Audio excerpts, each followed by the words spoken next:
જો એને મર્યા પછી આ ભાગવત મોક્ષ આપતો હોય તો તમે તો 7 દિવસ આ ભાગવતના સાનિધ્યમાં બેસી અને એક જગ્યાએ બેસીને 7 દિવસની આ ગાથાને સાંભળી છે. જો ભાવથી ગાથા સાંભળો તો તમને જીવતા જીવ મોક્ષ કેમ ના આપી શકે આ ભાગવત.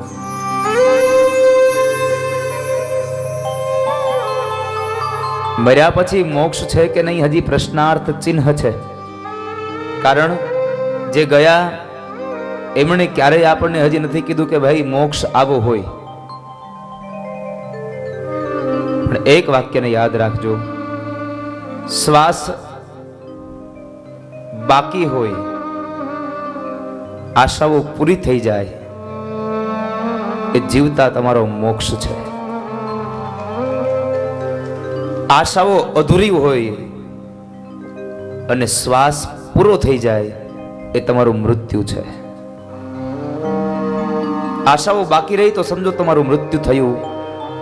જીવો છો છતાં પણ આશાઓ પૂરી થઈ ગઈ, સમજો જીવતા તમને મોક્ષ મળી ગયો. અને અંતે આપણે એ જ કહે છે ને કે ભાઈ એની ઈચ્છા રહી ગઈ હશે એટલે ભટકતા હશે. તો આ જગતમાં જીવીએ ત્યારે જ બધી ઈચ્છાઓને પૂર્ણ વિરામ કહી દઈએ, જેથી કરી અને મર્યા પછી આપણી પાછળ કોઈ શબ્દ ન ઉદ્ગારે કે કદાચ એની ઈચ્છા રહી ગઈ હશે.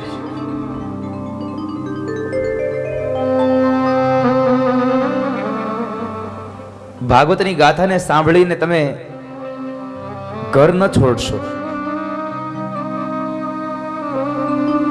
આ ભાગવતની ગાથાને સાંભળીને જો ઈચ્છા થાય તો સમયાંતરે બસ માત્ર વ્યવહારને છોડી અને મારા હરિના નામનું સંકીર્તન કરજો. બાપ, તમારા ઉત્તરાધિકારીઓ, તમારા દીકરાઓ જ્યારે વ્યવહાર કરે એવડા થઈ જાય એટલે તમામ દોરીઓ એના હાથમાં દઈ અને બસ નિવૃત્તિ જાહેર કરી અને જે સમય છે સમયમાં 3 ટાઈમ ખાઈ પીવો અને બાકીના સમયમાં મારા કૃષ્ણનું યજન કરી લ્યો. ક્યારે આવીને કાળ પકડી જશે કઈ ખબર નથી.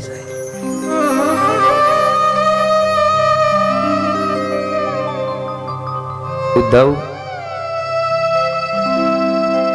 જીવાત્માને કહેજો ભાગવતના શરણે આવે.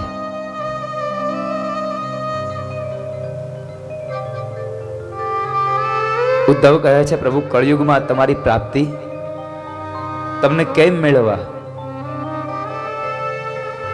અને ત્યારે ભગવાન બોલ્યા છે ઉદ્ધવ, કળયુગની અંદર કોઈ પણ જીવાત્મા ચાહે 7 દિવસના મારા ભાગવતના ગ્રંથને સાંભળે ન સાંભળે કઈ વાંધો નહીં, પુરાણોની કથાઓને ન સાંભળે કઈ વાંધો નહીં, પણ આ કળયુગનો કોઈ પણ જીવાત્મા ગાયના શૃંગ ઉપર રાયનો દાણો ટકે એટલી વાર પણ જો પોતાનું મન મારામાં લગાડશે ને તો એને મારી પ્રાપ્તિ થશે. આ મારું વચન કળયુગને છે. કલો કેશવ કીર્તનાથ જ્ઞાનનો ઉપદેશ આપી યોગ્ય ગુરુના શરણે જાજો. કારણ આ જગતમાં ગુરુ વગર આપણને ભવસાગર કોણ તરશે, કોણ તારશે? રામચરિત માનસ કહે ગુરુ બિન ભવ નિધિ તરઈ ન કોઈ.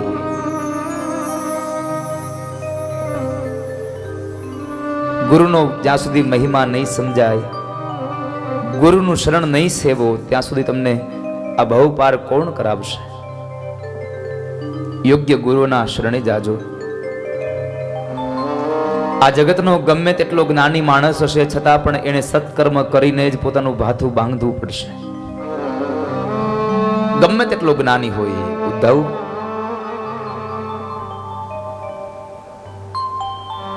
રામા અવતારમાં મેં મારી ચરણ પાદુકાઓ ભરતને આપી હતી.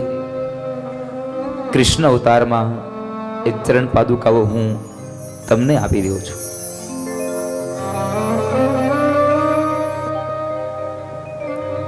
ભગવાન એક પછી એક વાતો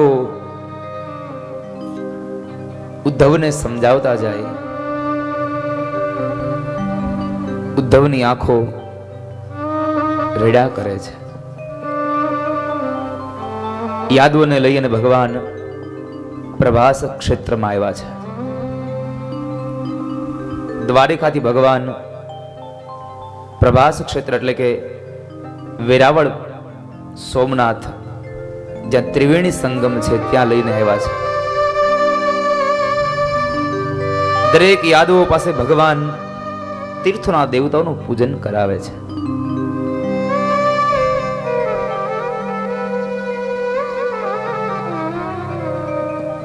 કૃષ્ણ પણ દુખી થયા છે અંતિમ સમયે.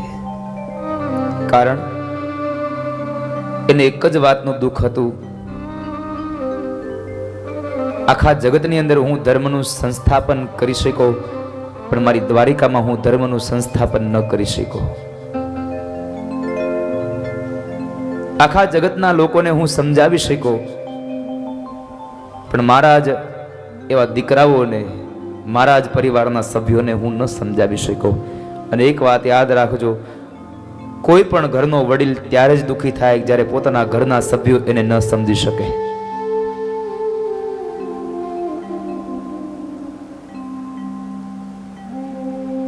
દરેક ઘરમાં એક એક કૃષ્ણ રહે છે સાહેબ.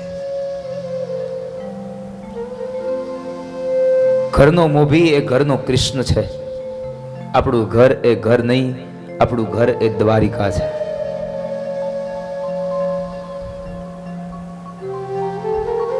પણ જ્યારે ઘરના સભ્યોને ન સમજાવી શકે ત્યારે માણસ ખૂબ દુઃખી થતો હોય કે આખા જગતને સમજાવી શકો, પણ મારા ઘરના સભ્યોને, મારા પરિવારના સભ્યોને, મારા હતા એને જ હું ન સમજાવી શકું. કૃષ્ણ ખૂબ દુઃખી થયા છે અંતિમ સમયે. કારણ હું દ્વારિકામાં ધર્મનું સંસ્થાપન ન કરી શક્યો.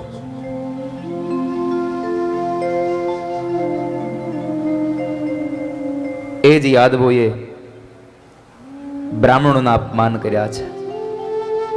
એ બ્રાહ્મણોના અપમાનને બાદ એ જ યાદવોએ ન પીવાના પદાર્થો પણ પીધા છે, ન ખાવાના પદાર્થો ખાધા છે. આ તમામ દ્રશ્ય કૃષ્ણએ જોઈને બોલ્યા છે, હું દ્વારિકામાં ધર્મનું સંસ્થાપન ન કરી શક્યો.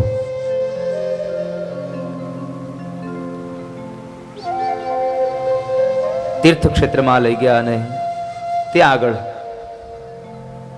યાદવો પાસે તીર્થના દેવતાઓનું પૂજન કરાવ્યું. અને ત્યારબાદ ભગવાને પોતાની લીલા રચી છે. યાદવો અંદરો અંદર ઝઘડ્યા છે. યાદવા સ્થળીમાં યાદવો અંદરો અંદર ઝઘડ્યા છે. ભાગવતકાર એમ કહે છે કે ત્યારે શસ્ત્રો ત્યાં હતા નહીં, પણ જે હળ મુસળનું જે ચૂર્ણ કરાવીને ફેંકાયું હતું એની જે વનસ્પતિ ઉગી, એ વનસ્પતિ અતિ તીક્ષ્ણ ધારવાળી છે. તમે દરિયાના કિનારે અથવા તો દરિયાની કોઈ પણ વનસ્પતિને જોશો તો એમાં જે ઉગેલી વનસ્પતિ છે એ ધારવાળી હશે. એકવાર કપાય અને ફરી પાછી ઉગે વધારે મજબૂત થાય.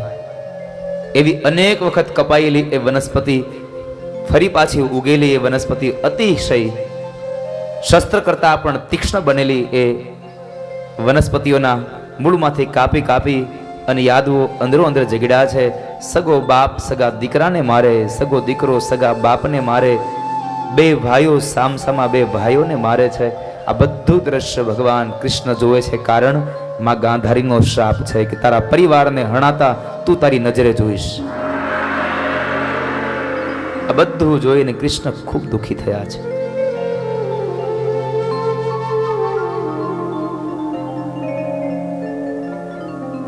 શસ્ત્રો ન હતા તો કહેવાય છે કે જે જમવા માટેના વાસણો હતા એ હેઠા વાસણો એકબીજાના મસ્તકમાં મારી મારી અને એકબીજાને મોતને ઘાટ ઉતાર્યા છે. યદુવંશનો ક્ષય થયો અને અંતિમ ચરણમાં ભગવાન સ્વયં રહ્યા છે. ત્યારે તીર્થ ક્ષેત્રને છોડી અને પ્રભાસ ક્ષેત્રમાં આવી અને એક પીપળાના ઝાડ નીચે ભગવાન ચતુર્ભુજ નારાયણ રૂપ લઈ અને પીપળાના વૃક્ષના એ થડને ટેકો દઈ અને ભગવાન બેઠા છે. નથી સૂતા, નથી બેઠા. આવી અવસ્થામાં ભગવાન પોતાના ડાબા ગોઠણને ઊભો રાખી અને માથે જમણો પગ ચડાવી અને ભગવાન નારાયણ બેઠા છે.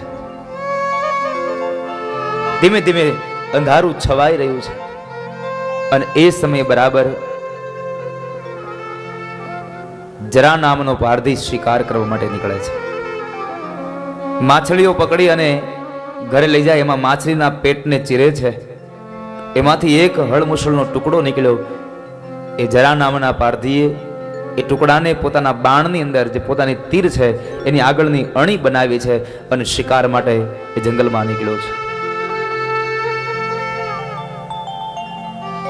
નદીના સામે કિનારે એ જરા નામનો પારધી છે અને નદીના સામે કિનારે એક પીપળાના વૃક્ષ નીચે ધીમા એવા અંધકારની અંદર ભગવાન નારાયણ ચતુર્ભુજ રૂપ લઈને બેઠા છે.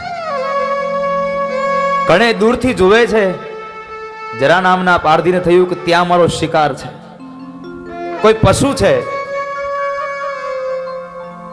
એટલે જરા નામના પારધીએ પોતાના બાણ વડે જે તીર બનાવી હતી હળમુસળ વાળી, એ તીર છોડી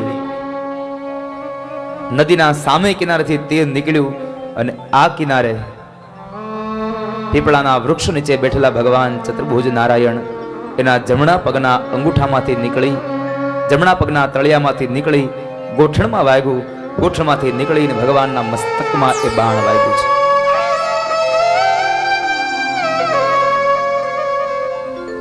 ભગવાનના મસ્તકમાં એ બાણ વાગ્યું.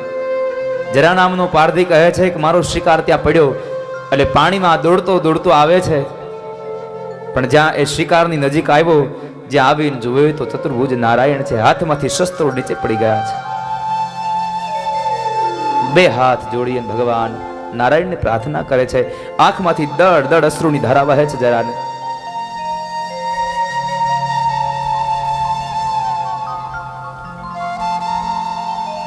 પ્રભુ મને માફ કરો, દૂરથી મને લાગ્યું કે મારો શિકાર છે, કોઈ પશુ છે, હું આપને ઓળખી ન શક્યો, મારા બાણે તમને વેદનાઓ આપી.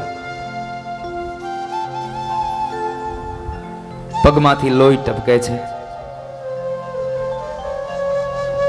એ પરિસ્થિતિમાં ભગવાન કૃષ્ણ બોલ્યા છે, જરા તું દુખી ન થઈશ, તે તારું કર્મ કર્યું છે, તું જરા દુખી ન થા. કારણ આજ તારો અને મારો હિસાબ અહીંયા સંપન્ન થાય છે. રામાવતારમાં હું રામ હતો અને તું વાલી હતો. વૃક્ષના થડ પાછળ સંતાઈ અને મેં તને બાણ માર્યું તું. આજ એનો એ જ રામ હું કૃષ્ણ બનીને આવ્યો, એનો એ જ વાલી તું જરા બનીને આવ્યો. રામાવતારમાં મેં તને માર્યું તું બાણ, કૃષ્ણ અવતારમાં તે મને બાણ માર્યું. મારો ને તારો હિસાબ અહીંયા સંપન્ન થયો.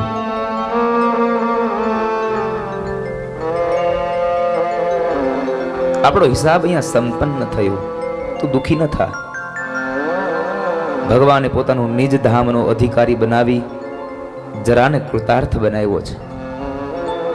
અને આ જગતમાં યાદ રાખજો, નિમિત્ત માત્ર ક્યારેય કોઈને નહીં છોડે. કારણ નિમિત્ત કોઈને કોઈ વસ્તુ ઈશ્વર બનાવી દે છે, સ્વયં ક્યારેય નિમિત્ત બનતો નથી. એટલા માટે પોતાના પણ સ્વધામગમનની કથામાં, એ લીલામાં જરા નામના પારધીને નિમિત્ત બનાવ્યું ભગવાને. એ સમયે દારૂક આવે છે.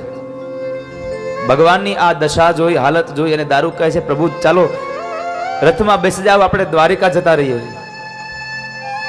ભગવાન કહે છે, દારૂક મારે હવે તારા રથની જરૂર નથી, કારણ મારો બીજો રથ તૈયાર થઈ ચૂક્યો છે.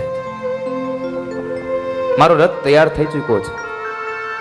પણ એક કામ કરો, તમે દ્વારિકા જાઓ. દ્વારિકા જઈ અને દ્વારિકાના લોકોને મારો એક સંદેશો આપજો કે 7 દિવસની અંદર આ દ્વારિકા નગરી ખાલી કરી અને અન્ય જગ્યાએ રહેવા માટે જતા રહેજો. કારણ આજથી 7મા દિવસે મારી સોનાની દ્વારિકા સમુદ્રમાં સમાઈ જશે. માટે દરેકને જઈને સંદેશો આપજો. આ સોનાની દ્વારિકા સમુદ્રમાં સમાઈ જશે. કદાચ એ વખતની અલૌકિક કથા હશે, પણ જોને આધ્યાત્મિક અર્થમાં કહેવાનો અવસર મળે તો હું કહી શકીશ કે એ સમયમાં કદાચ કોઈ હવેલી દ્વારકા સોનાની હોય કે ન હોય, પણ ભગવાન એમ કહે છે કે આ કળિયુગની અંદર આ મનુષ્ય અવતાર એ સોનાની દ્વારિકા છે અને આ પણ સોનાની દ્વારિકા 7 જ દિવસમાં સમુદ્રમાં આ જળમાં પંચ મહાભૂતમાં વિલીન થવાની છે, માટે એની તમે તૈયારી રાખજો બાપ. આ સોનાની દ્વારિકા પંચ મહાભૂતમાં ભળી જવાની છે. આ દ્વારિકા ત્યારે જ બનશે જ્યારે તમારા હૃદયમાં કૃષ્ણને પધરાવ્યો હશે.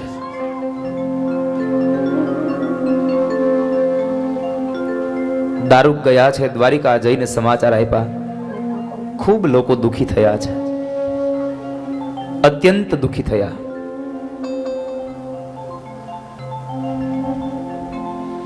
આ બાજુ ભગવાન પ્રભાસ ક્ષેત્રની અંદર પોતાનો અંત સમય જ્યારે આવે છે, એ સમયે અનેક ઋષિ મુનિઓ ઉભા છે. દેવતાઓ આકાશની અંદર પુષ્પના ટોપલાઓ લઈને તૈયાર થયા છે.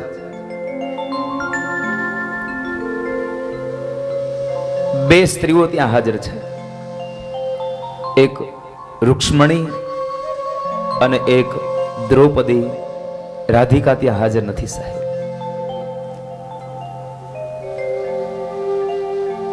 આ બે સ્ત્રીઓ ત્યાં હાજર છે અને તમામ સમુદાયની વચ્ચેથી જ્યારે કૃષ્ણ વિદાય લે છે, ભગવાન કૃષ્ણ જ્યારે સ્વધામગમન થાય ત્યારે એના શરીરમાંથી એક તેજપુંજ નીકળે છે, પણ ક્યાં માર્ગે ગયું કોઈને ખબર ન પડી. અને એ પ્રભાસ ક્ષેત્રમાં ભગવાને પોતાના દેહને પંચ મહાભૂતમાં વિલીન કર્યું. આ જગતનું, આ ભગવાનનું તપ, આ ભગવાનનું આ શરીર એકદમ શાંત થયું. દેવતાઓએ ભગવાન ઉપર પુષ્પના ટોપલાઓથી વૃષ્ટિ કરી. આ બાજુ દરેક સમુદાય ભગવાનના વિયોગમાં રડ્યો છે, કારણ કૃષ્ણએ વિદાય લીધી છે. ભાગવતકાર એમ કહે છે ભગવાન કૃષ્ણ 125 વર્ષ આ ધરતી ઉપર રહ્યા છે. 11 વર્ષનું રાજ્ય ભગવાને વ્રજ અને વૃંદાવનનું કર્યું. 14 વર્ષનું રાજ્ય ભગવાને મથુરાનું કર્યું અને 100 વર્ષ ભગવાન દ્વારિકામાં રહ્યા. આમ કરીને ભગવાન 125 વર્ષ આ ધરતી ઉપર રહ્યા.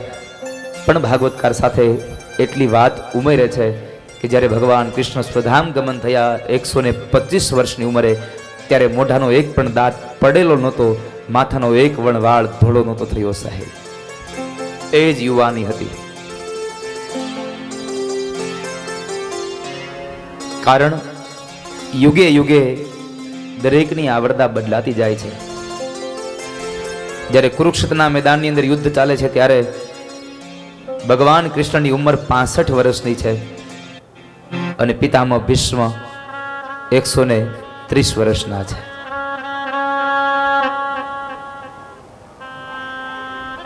યાદવા સ્થળીમાં તમામ યાદવો શાંત થયા.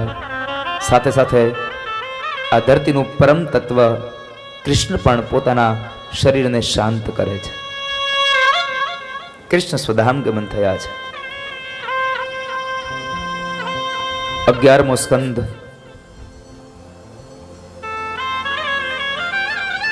એટલે યાદવોનો ક્ષય. યાદવા સ્થળીની કથા મહર્ષિ વેદવ્યાસે બતાવી.